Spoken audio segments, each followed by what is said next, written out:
Wow, that's huge! Yeah, I wonder if we could change this to tons. I remember you can divide to change smaller units into larger ones.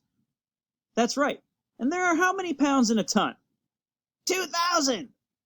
So, we should divide 8,000 by 2,000 like this.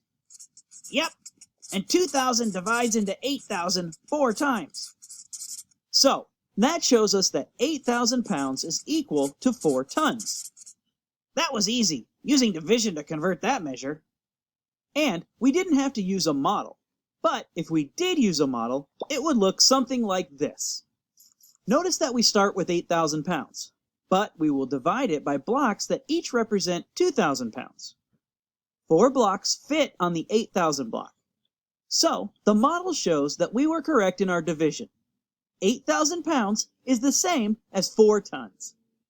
Remember to multiply when you are converting from a larger unit to a smaller unit, because it takes more smaller units to equal a larger unit. And to divide when you are converting from a smaller unit to a larger unit, because it takes fewer larger units to equal a set of smaller units. Models can help you visualize which operation to use. See you next time. Practice conversions so that they become easier and easier for you.